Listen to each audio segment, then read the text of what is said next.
Have you been listening to the show and wondering how you could become a sponsor? Are you an artist, an entrepreneur, a self-published author? Maybe you have your own small business?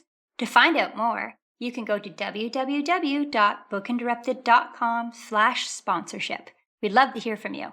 Parental guidance is recommended because this episode has mature topics and strong language.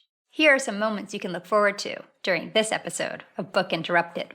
Go to someone that's going to say, no, that was shit. Yeah. And then the prison guards ended up acting violently and... I don't want your sweaty candy, sir. Technically, I'm not mixed, but emotionally, culturally, I am. Megan, right? Did the Oprah interview and it was a big uproar and I like Sharon Osbourne. I always think about that bystander thing, like when I see something. Mind, body, and soul. Information is the goal. Try to learn something new without being distracted. Mind, body, and soul. Information is the goal. Trying to learn something new without being disrupted. Mind, body, and soul. Inspiration is the goal.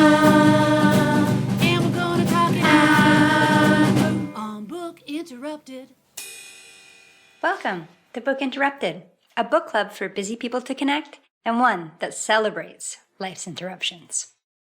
If you'd like to join along, this book cycle is from May 9th to June 13th.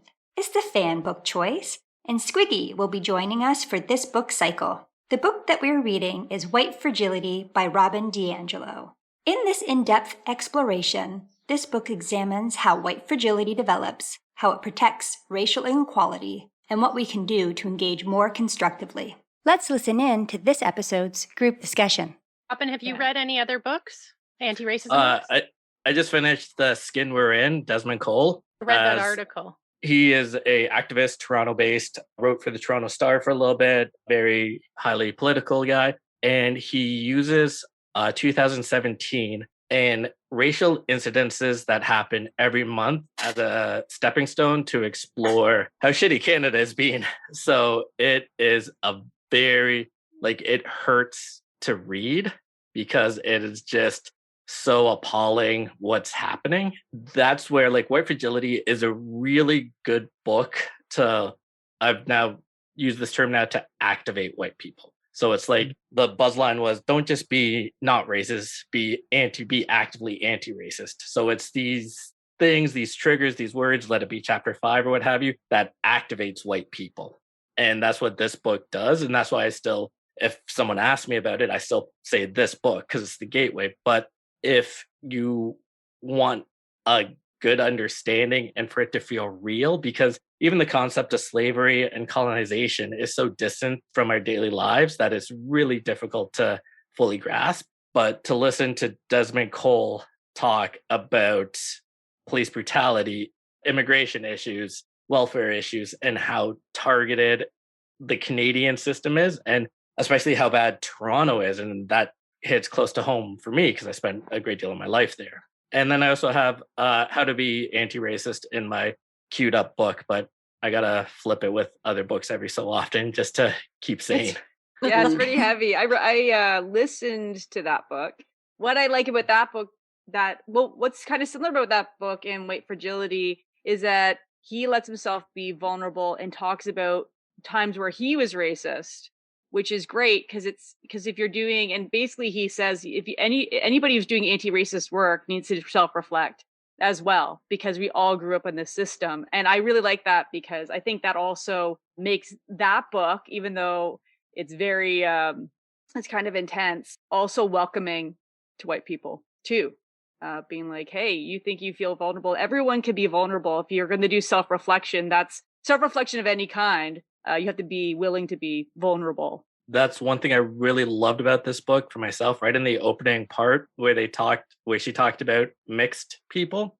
And while both my parents are Indian and brown, I grew up very, very white. So having that mentality of a white person in the skin of a brown person and coming to terms with that, it's well, technically I'm not mixed, but emotionally, culturally, I am. And it was, again, it's a good gateway book. does have that nurturing thing where it's like, okay, I'm going to explain a lot of heavy stuff to you, and it's going to be difficult and it's going to be tough, but just, and this also goes to another thing I've been saying. There's a balance of slap the wrist and then hold the hand. So it's like, hey, white people, you're racist. Now let's be gentle and tell you how to do stuff about that. Mhm. I like that. Yeah. Did But you don't guys- worry, everyone is. You guys Right, like, remember? Yeah, don't worry, you're all You're not fucked alone. up together. But just thinking about the like hold the hand, slap the wrist. Did anyone see, like, I was home and whatever. I had the TV on and I put the talk on. Okay, so Harry and Meghan, right, did the Oprah interview, and it was a big uproar and everything's divided and half the world is like she's out to do bad and the rest of the world is like, oh my God, that she actually called a spade or whatever, right? Yeah.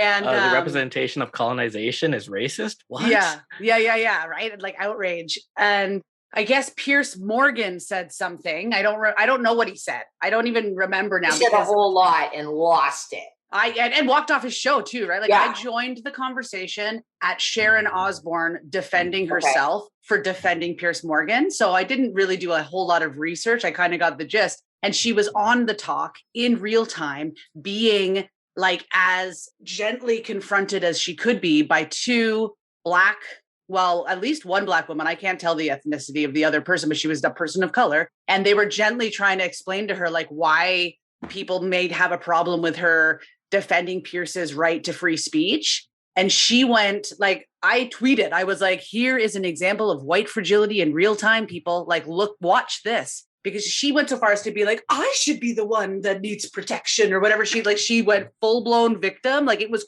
crazy. And I think she's off the show now. So she did release a statement after that to be like some version of sorry that probably someone else wrote for her. I just wanted to talk about that here because I couldn't believe with this book, our topic, it's just obviously it's so relevant, but to see the conversation be attempted by people of color to a white person who is like the queen of privilege, and the way that she took it was so poorly, unless you want to know about the best example you ever saw of white fragility in action, then like it was. So I just wondered if anyone saw that, if anyone had any thoughts about it, like. But I'll look it up now. Like, it's just so hypocritical. Like, that show is supposed to be about talking about this and whatever. Sharon should have been able to offer herself as an example, and she should have been able to come back humbled if she was, Maybe she can read this book and then go back on and try it again. I mean, maybe, but she got a big settlement, right? Like they cancel cultured her, right? So she can't be on the show anymore, but she's had the contract. So now she made a bunch of money. So like that kind of bastardizes the whole thing for me too, because I don't think she should have been canceled. And she probably was not comfortable because she was crying. Like she was like, if I wanted to empathize with her, I would feel bad because she was probably very embarrassed and highly threatened, like identity threatened on live TV or whatever, live-ish TV. So that's what was so captivating about it, because I was watching it in real time and I was like, holy crap, like this is a dumpster fire. She also put herself in that position, bringing up the topic of Piers Morgan. Like at the end she of the didn't day, have to. all of you have put yourself in a position where I could call out something, or even after reading this book, white people calling out white people, that you could all put each other on the block for one reason or another. And that is the choice she took by being a celebrity on a TV or being recorded or engaging in that. Like, it wasn't isolated private conversation. Most likely, I've not seen the clip, but it most likely didn't go to the level where the people of color were attacking her character, because they were probably very cautious of how they approached it. You could see it. They were front loading with like, we're not saying you're bad, but maybe consider that saying that might upset, you know what I mean? Like they were so baby gloves or whatever the term is. I didn't understand why she chose the approach that she did. That's what because previous to this, I like Sharon Osbourne. Me but too. That whole thing made me rethink. I was like, why is she going about this in public form? It seems like she was trying to stage a spectacle that just ended up. She was so entitled and superior and like, I'm going to defend my friend. And she was just so small-minded about it too. Yeah. She was just like, what? I'm defending my friend. I can defend my friend and the freedom of speech. Yeah. And like, I'm allowed to have opinions. Right. And totally unwilling to see. Don't you understand my intention without looking at the impact? Yeah, it was it made me rethink Sharon Osbourne. The problem with the speech argument is that, like, yeah, you can say whatever you want, but then people can react and say whatever they want. Yeah. Right. It's not like I get to say whatever I want and you can't say anything back. That's just not right. Freedom That's not of how speech. it works. That's not right. That's that just means you get to say whatever you want. It's the opposite. So, I mean, say whatever you want, but then if nobody wants to hear anything else you have to say and they cancel you from the show, then that was your prerogative. You got the freedom to speak, but the consequences are what other people think. So, yeah, there's a ton of people out there that probably think the same way she does. Oh, for sure. They all put it on Twitter. And as Piers Morgan, yeah. The thing is that she didn't want to be accountable for the fact that she might by proxy be upholding racism. She only wanted to go so far as to say, I support my friends and that's what I do. Whatever I'm supporting them in, like, I almost don't even want to know. You know what I mean? Like, oh, my friend did something. I'm behind them 100%. Don't care what they did. You know, like, I don't know. It was just really a prime example of like white solidarity, right? Like, but they're a good person. Yeah. And let's all make a pact then. If any of us do anything that you all think that we shouldn't be, that's inappropriate or what, just call us out on it. And in whatever way you think, like do it bluntly to me, do it nicely to Kara or whatever way you want to do it. But I mean, as a friend, I don't want you to support me in that. I want you to call me out on it.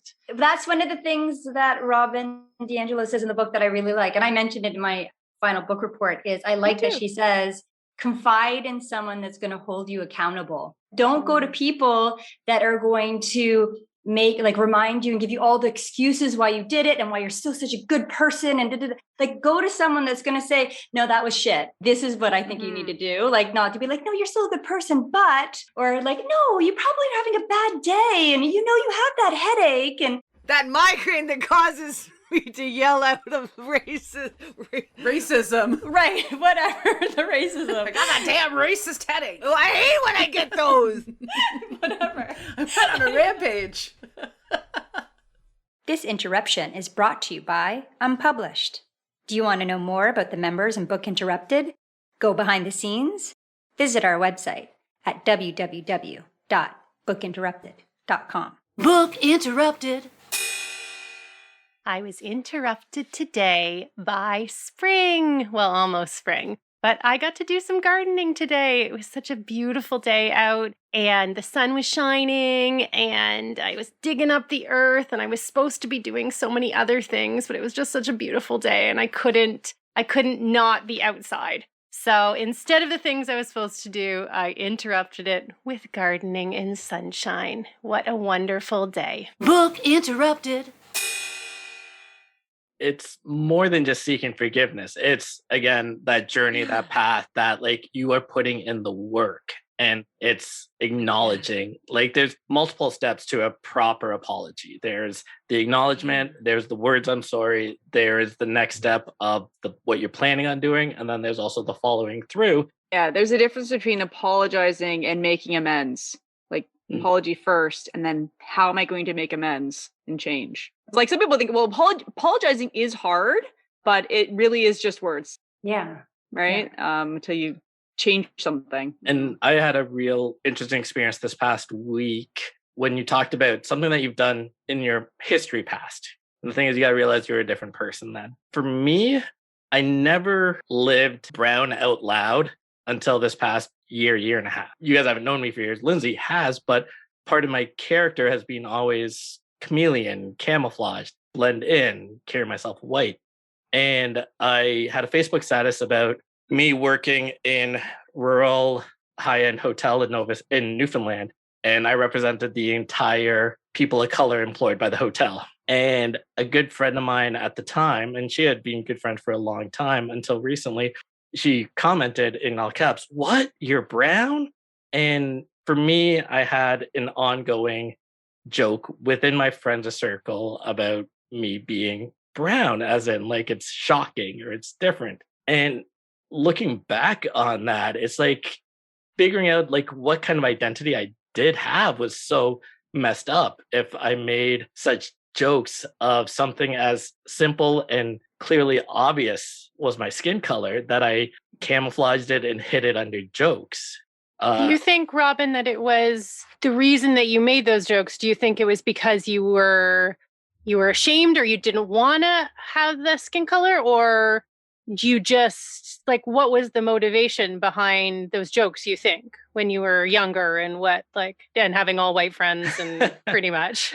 I think the biggest thing was also media representation. So a lot of what I look back on what influenced me was Black culture, rap music, wearing my ball cap slightly askew, basketball jerseys, and then using their language as well. And people are like, oh, you're not really Black. And I'm like, I'm the blackest one in the room. And it's that it's just a confusion in that sense. That one of the things in the book that I talked about it is that kids developed racial socialization at a younger age than we realize. So by the time even that I'm verbal and talking and cliques and circle of friends, is that like no one has been exposed or educated or taught to understand how it is to be brown. It's weird and self-reflecting because also I had a fantastic childhood. I feel like I grew up really well adjusted, and it's just hindsight, and those defense mechanisms were also enjoyable. Like I had fun. I had good friends. I was never Fez from that 70s show. Like when you watch that show, that person of color character just takes a lot of abuse. Same with Big Bang Theory. The foreigner, the outsider, the person of color. And I'm just wondering now, like, how would I have reacted with that as my influence during my high school years? That as one of your white friends from growing up, I didn't ever think of you as different, which I guess is the problem with the whole thing, that this is what the white fragility is, right? Like, yeah. But at the same time, growing up, like you were just my friend Robin. Like this was never like, and I don't know, that's what confuses me sometimes with this whole thing, is because growing up, you were never any different. So does that mean now that you are different to me now, because I realized I always knew you had different color skin than me, but that's why I have a hard time with this concept of like someone that I've known for a really long time. Am I supposed to think of you differently now just because of the color of your skin, considering we grew up in the same kind of the same neighborhoods and the same cultures and the same everything? I don't know. I think it's adapting to who I am now. So it's one of those things that the person that made that Facebook comment, "What, Robin, you're brown?" I'm no longer friends with her because I started actually more and more voicing my own opinion, standing up for myself. And she, in her last message to me, she said that she had to walk on eggshells around me, which from my point of view, from my perspective, very gaslighting in general. It's that every couple of years, I seem to go through a new chapter in life. Things change, let it be relationship-wise, work-wise, travel-wise. I think that happens to everybody. And it's the people that roll and adapt with you. So it's one of those things, Lindsay, back at Licks, you didn't see me as a brown person. But you're like, shit, this dude's talking about white fragility and he's a person of color. Let's bring him on this show. So you've already shown more respect now. And it's just to me as a person and adapting as I grow. So it's like, you can't beat yourself up for things in the past as long as you continue to make amends in the future. So now you see me more as a color activist. And you're supportive of that. Yes. Back to the beginning of this conversation about the jokes and it being like a running kind of theme, like, oh, what, you're brown or whatever. Could that be like a reflection of the internalization of like white is right? And also, do you think that maybe there was a whiff of like that friend that had, when you stepped inside of yourself more and she felt like she had to walk on eggshells around you, before that, you were getting the same, like the white solidarity. So you were brown, but because you were behaving white and like minimizing your own brownness, it was reinforced. And so, like, I don't want to give my interpretation to your experience, but I do want to say, like, what do you think about that? And this is where it also leads into a lot of intersectionality with other motivations. Especially, I learned when I started standing up for myself and walking away, it was because I got along well with women. And for the longest time, I felt like I was leaned on as a non-sexual boyfriend in place. People came and go and disappeared as romantic plot lines came and go. So it was that default, also perverted nice guy persona. And the whole nice guy thing and the friend zone thing is a whole nother rabbit hole. And that then can tie into the model minority of pleasing and wanting to fit in and extrapolate to a point of being stepped on to drive the point home. You start to open up your mind to activism stuff. Then you start understanding feminism and anti-racism work and fat phobia, and the intersectionality of all these is daunting. And that's also why I like this book doesn't have a finish line, because once you establish yourself as a good person, you're like, God damn it, racism is not going to be solved in my lifetime. And it's just going to be an ongoing process of work, fight, and being a good activist, meaning that you understand that women's struggles, Black struggles, fat phobic struggles. Oh yeah, and let's not forget gay and trans. Right. And they're all so intersectional that even within my own personal life, my own personal struggles, there's 3 of the 4 there. And having that self-awareness also allows you to be better yourself and to surround yourself with better people and to know when to walk away, to know the battles that are worth fighting. Bringing back to the book, like, it's really interesting that, like, example she showed about offending the lady with the hair, one of the first questions was, do I have permission to try to make amends for this? And allowing that door to be open allows for continuation along the spectrum. Yeah. And if the woman had said no, that's something worth thinking about too, because that's, how would you deal with that if you asked somebody if you could make amends and they said no? That's like a whole other journey too. Both things are hard. You have to be willing to accept. I really like that example too. But yeah, I like that they give them the chance to say no, because it's almost like a handing over of power. And going back to what you said, like, the thing about equality is we all have to get there together. You know, some people think that because you talk about one type of oppression that you're taking away from someone else, and you're not. We all have to get to equality together, and it's all interrelated. Intertwined, yeah. Okay, so, having blinders up made me think of, in the book Blink by Malcolm Gladwell. Yeah. He said there's a thing that really stuck with me in the book was when he said that there was, I think it was in Brooklyn or New York somewhere, where there was like that murder and all these people witnessed. Has anyone else read that book? All these people witnessed this person getting murdered, and nobody called the police. No one helped this person, and no one called the police because everybody there thought, this is so horrific, someone else must have done it.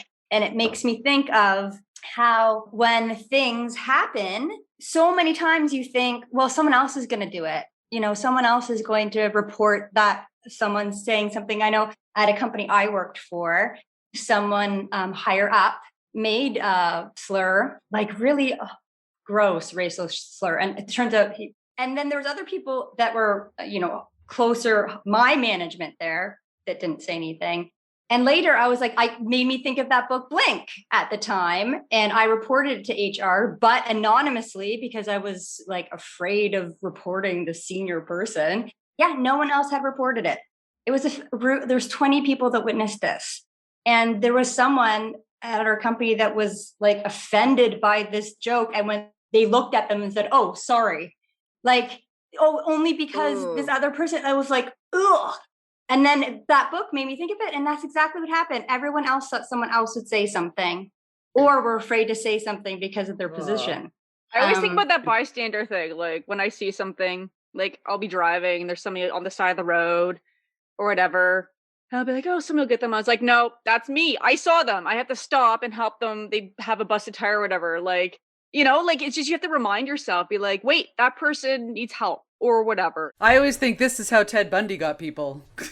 I don't stop. Yes, I call the police. I don't stop either because I'm worried about that too. All those like emails that say like, oh, if you see a baby on the side of the road, someone's going to try to you whatever. And When you yeah, see a I'm the baby on the person that side of the road, where are you? I know. What kind of an example is this? What is that happening? No, that was the Like email. You know, That they these put, like, scare babies- emails. Yeah, those scare Oh, emails. God. No one knows that baby one. No. No. Although I have warned my children, like if a stranger asks you to help them look for a puppy, go away from that Sure, stranger. classic. You come get me. Candy Classic. too. Candy in his Take pocket? candy. No, thank you. I don't want your sweaty candy, sir. What a kid. I don't have any material at hand, but it's the Kitty Genovese story and the bystander effect, but it got debunked because it's a myth. Same with the Harvard prison experiment. While both those have been noted in a lot of psychology books, there's been a lot of holes poked in them, and that's research for a later time. I'm not accountable at that at this moment. Yeah, so just be cautious of that. So are you Kitty saying that story. the bystander effect might be a myth or just that story? I think the story that led to that effect. So if the bystander effect is Oh. rooted on that story, but that story is false, much like the Harvard prison experiment with now definitely, I know that one for sure, a lot of materials come out about how that was manipulated and orchestrated. Robin, remind me, so the Harvard prison experiment was a bunch of students and they put some students as prison Prisoners, guards and yeah. some of them as prisoners. Yeah. And then the prison guards ended up acting violently and then Yeah. the prisoners acted like they were victims.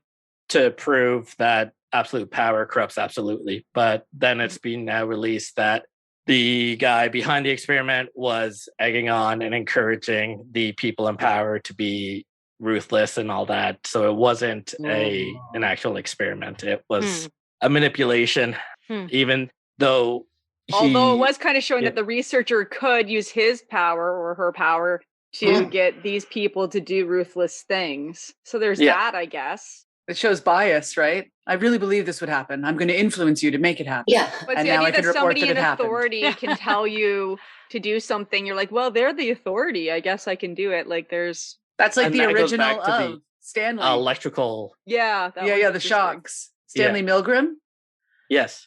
And Bill Murray.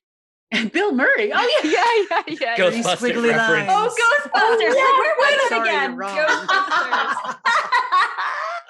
You know, we have all these old movies, like we have a lot of DVDs, but then like sometimes I'm like, oh, I gotta get rid of these DVDs because when I revisit them and I take off the misogyny blinders and I take off the white supremacy blinders, I was like, oh man, I liked that movie, but I can't let my kids see that and that and that, right? Like, because my kids might be watching them. I mean, who am I kidding? Like, my kids are gonna watch movies I used to watch, probably not. But the point is, they're there. I like to use them as conversation points. So like if there is a movie where there is some, formerly acceptable misogyny or something in it, watch it, enjoy it, but also be like, what do you think about that? Like, how come that's allowed? Why does he get to decide? Just because he's a man? That doesn't make any sense. I decide at the house, don't you think? Like, you see me deciding all the time. Speaking of kids, I want to bring it back to the book. And one of the things that blew my mind, because this actually has happened to me, is when the kid goes, hey, that man's skin is different. And the embarrassment of the mom. And shh. yeah. And then the actual Not allowed explaining. to It's like, notice that it's different. What do you think about the explaining? I think I like that, because the thing is, I've been around there and I've seen the mom embarrassed and like I've engaged the kid about it. But then to compare it to like if the kid said, oh, that man is beautiful, or oh, that man is black. And just one of the things I wrote in a post recently was that like the greatest trick that racism devil played was to get white people not to talk about race and to be afraid to talk about race and be embarrassed to talk about race. Yet the white people are the people in power and the oppressor, and they're the ones that benefit from race. And another quote that the book quoted was that race is the product of racism, not the other way around. Right. But in that scenario, like for that mother, like if they just said, yes, that person is black, or yes, that person does have different colored skin, like in that situation, can it just be, yes, they are, and yes, it is, or should it be a yes, they are, and because their ancestors might have come or came from a place that people had different. What I mean, So what do- I but- do is I'll be like, yeah, it is.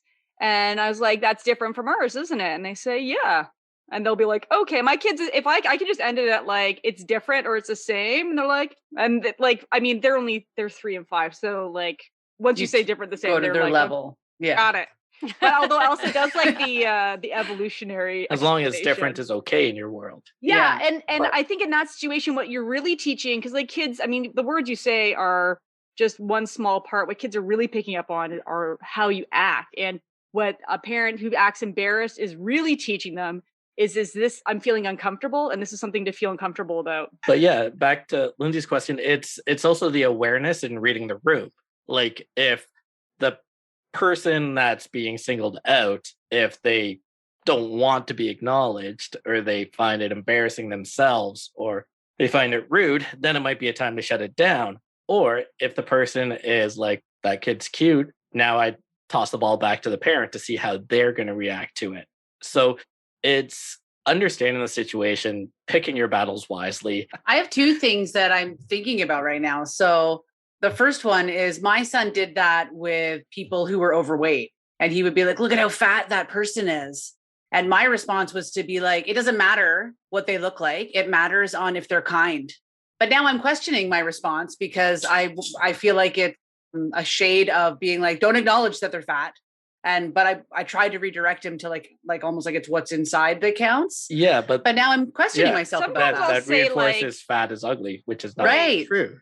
Sometimes I'll say like we do the same thing where like some people are bigger and some people are smaller or whatever. In terms of skin color and like noticing it and white is the norm, my son, we've been coloring with crayons and he's like, I need skin color. And I've been like, what color is that?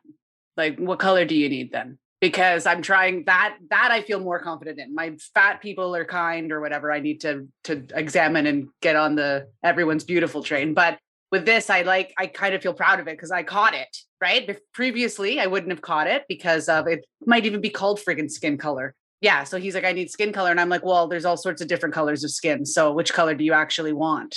And so that was something that I've been doing, like using as a teaching moment with him. This is something that struck me about when I was thinking about this book and people feeling uncomfortable. And this partially comes back to my kids because my kids are asked questions about everything, like a million questions. And so like, I want them to be polite. And so they always ask about like manners, why this, why that. And some manners are like crazy, right? Like you're like, I don't know. But this is what I've distilled it down to is certain manners. Essentially, the goal is to make everybody around you feel comfortable. So if you're doing something that makes somebody feel uncomfortable, that's rude, right? Like banging your fork and knife on your plate is rude. Why? Because other people feel uncomfortable when you do it, or putting your elbows on the table could tip the table. And I think this kind of comes down to this book a little bit because talking about racism makes white people uncomfortable. And so sometimes we take the jump, and maybe this is because of my British kind of heritage, where polite is this, and this is what polite is, and this is what rude is. If you make me feel uncomfortable, you're rude, and that's bad, and whatever.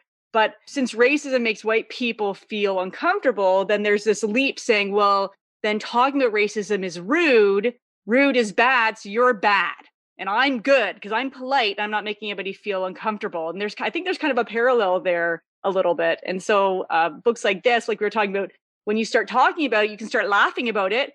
When people become a little bit less, if we can get it out of the realm of uncomfortable is rude, maybe it'll be easier to talk about. You have to be uncomfortable to do anything worthwhile. Like a lot of worthwhile things are really hard to do and make you feel uncomfortable. And so we need to put that in that realm, that anti-racism work is worthwhile, and therefore it's going to be hard, it's going to be uncomfortable, and that's good, right?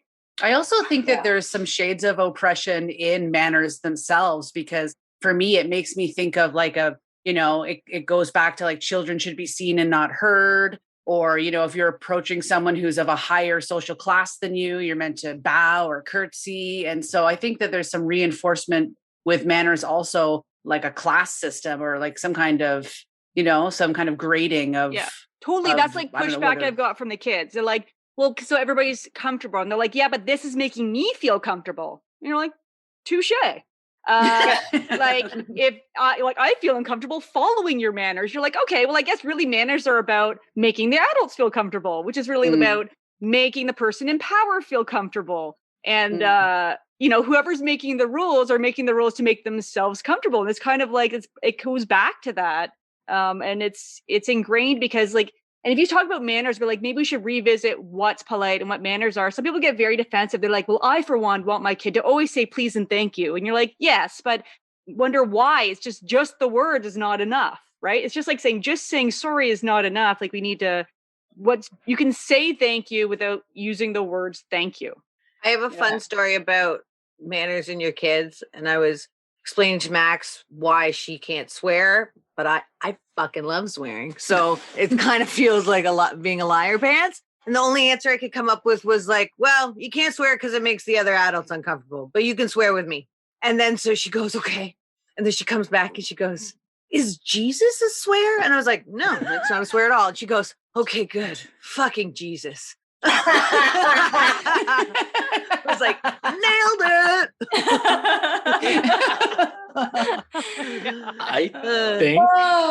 I think the crayon skin color question could also work possibly in the moment of that man is black or that man's skin color is different, and engaging the child and asking, so how do you feel about that? What are your thoughts? And going from there, like if they're just in amazement, because I've been in situations where the kid is scared that I'm a different color, and then also where the kid is amazed I'm a different color. And it's more engaging the child to nudge them to understand their reaction and where to move forward. Mm-hmm.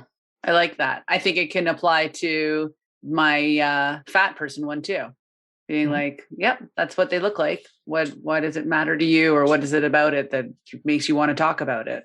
Yeah. Do you have any questions? Mm-hmm. I remember did I share this with you guys? I remember being in grade 3 and being nervous and anxious about recognizing that there were different skin colors. And I loved drawing growing up. Like that's all we did, Leah and I, is draw. And I remember when I was at school and I was talking to my best friend and I was like, look, like I want to draw a picture of some of the students here. And like some of them are like white, some of them are brown, some of them are black, but I'm going to have to go outside of like the acceptable flesh tones. I was like, can I do that?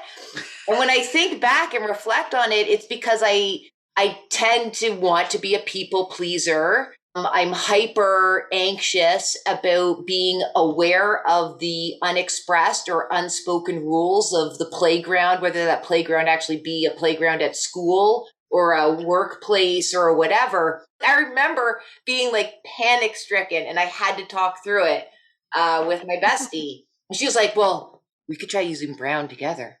Should we just do that? I was like, yes, like it's so true. It's legitimate. And so I love, Squiggy, that you said it was about like meeting the child where they're at, trying to get curious about them, trying to understand them, because they are just a condition of them. There's not enough self-reflection at certain ages. So just to like help usher or steward that type of relationship around discoveries and being okay with the fact that you're noticing differences. And there was a point in that story when you said people pleasing, and it's like, well, which people are you trying to please? Is it the white oppressor, or is it identifying the people of color in your classroom? And that's also where that training for a child starts very early, because it's ingrained about the whiteness of our culture. I just want to say that the good thing in our society is that. So I went and I bought some of those NYX period underwear. Robin, we've been talking about period underwear. I'm sure you don't want us to go into detail, but it's because we just did Seeing Red, which was about periods. So I bought some and I went online to buy the different ones, and they have nude 1, nude 2, nude 3. I think it's called nude 4, nude 5, nude 6, or whatever it is. And they're all different colors of skin tones, like from the whitest of white to the brownest of brown, so that you can wear nude underwear that matches your skin, as opposed to before when we talk about nude, it would be kind of like my skin color. Yeah. So I'm glad that things are changing. I don't know if does the color still called nude in Crayola? Crayola has released skin toned crayons. Oh, they have. Hmm. Like Spectrum. you could get a box with a whole different bunch of colors, Yeah. much like the period underwear. Yeah. Oh, You know, the Knicks Things are happening. Things are website. changing. It's amazing. Yeah, talking also about how Kim was talking about Freddie and pointing out, you know, not knowing what to say because he pointed out someone that was fat, Can we stop calling them fat? It was just like somebody overweight, or right? Okay. voluptuous. Actually, we can't. Oh. Fat Yeah, has. I don't know. Fat's okay. Fat's good. Yeah. Okay. It's yeah. Sorry, my Or wife maybe is. it depends on the person too. Like Yeah, it is. It's like a comfort person thing, of color but- might not be okay, and fat might not be okay. Yeah, so, that is also true. And given personal preference, sorry, my wife is a BBW body influencer, so I had delved a lot into body positivity and fat phobic stuff. And fat itself is okay. It's good. It's the connotation you personally attach to it, which brings it down. So yeah. Thank you Okay. for No, that's good to know. elaborating. Yeah. So on the Knicks website, they have women of every shape, Yeah. which I really like. They show cellulite, they show curves, they show stretch marks from having babies. Their models are real reflections of women. I really like the Knicks website. And I like all the pictures have the sizes of everybody underneath so that you can Oh, go, that's okay, nice. well, so I actually brought a bra from them too.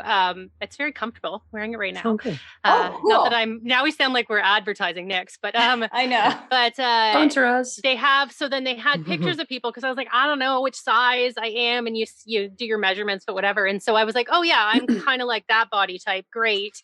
Let me look to see, okay, that makes sense that I'm that size, that is my body type. And I loved that because buying clothes and it's like, and now, you know, some of them like the Gap or whatever, I think they have like really skinny models. And then, so they have size like 2 and they have size 14, but it's like, I wish they just did the wide range of sizes so that you're like, oh yeah, okay, like I'm whatever in the middle, like that would fit me well. Yeah, that looks great on someone who's size 14. That looks great on someone who's size 2.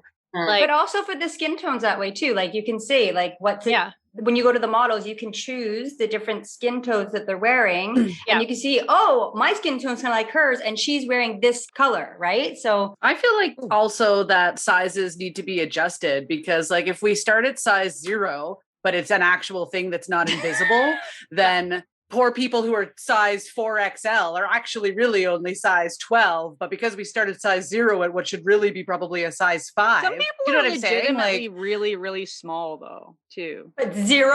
yeah, but they're not invisible.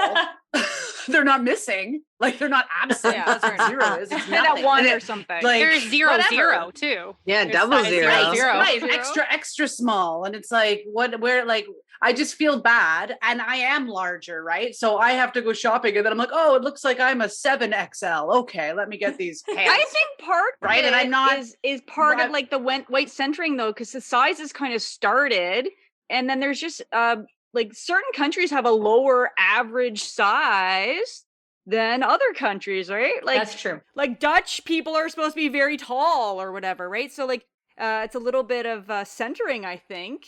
And then they had to add the extra small for like smaller people that didn't fit into like the average British size. Well, American sizes are different than Canadians too, and the different. Well, all sizes are kind of like, you can get different sizes from different stores, right? Like a 14 here and a 14 there. It'd be nice if the sizes reflected measurements instead.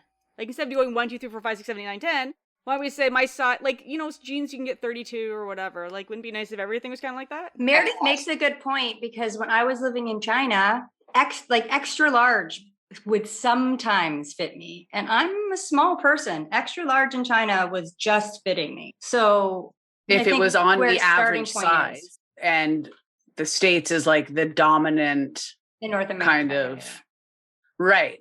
And they are known for being most obese, then I would think that their sizes would be larger, Right. not Mhm. too small. That's all I'm Yeah. saying. If it is a reflection of the society that's having the most influence or whatever. Mhm. But I get what you're saying too. If the average person in any given place is smaller, then you don't need that size because it's not selling, right? Right. On my reading list is What We Don't Talk About When We Talk About Fat by Aubrey Gordon, who also is known as Your Fat Friend. And her Instagram account is great to follow. And it's just makes it really approachable. So I'm excited to read her book or listen to her book. But that again is what we don't talk about when we talk about fat by Aubrey Gordon. Oh, cool. What's your website. wife's Instagram? Because she does a bunch of like body beautiful things. We'll doesn't put it she? in the. Yes. Her name is Miss Lindsay M. Due to a recent discovery over the last couple of years, she has found herself on the autism spectrum. So that's also another oppression that she is fighting with. So body positivity, also mental health activist, and also person of color ally, Miss Lindsay M. It's awesome. On Instagram, or do you know Yeah. if that's her handle at Yeah. Miss Lindsay M? Lindsay with an A, Lindsay. Yeah, because those are the best, aren't they? They are the best. Thank you very much. Three. Good job. Ding, ding. Thank you for joining us on this episode of Book Interrupted. If you'd like to see the video highlights from this episode, please go to our YouTube channel, Book Interrupted. You can also find our videos on www.bookinterrupted.com. Moments you can look forward to on next week's Book Interrupted. White silence is violence. As I am offering you a teachable moment. Supremely defensive to the point where they're almost like yelling and getting agitated. I can see them sweating. Sarah, you and Senegal are going to make it to the picnic. You never Gonna turn down. Yeah, like our white sorrows. We're like, no, this has gone horribly wrong. Just turn into a way of engaging people as if they were having dinner with me. It was me. It's me on Tinder. It's me. Book Interrupted.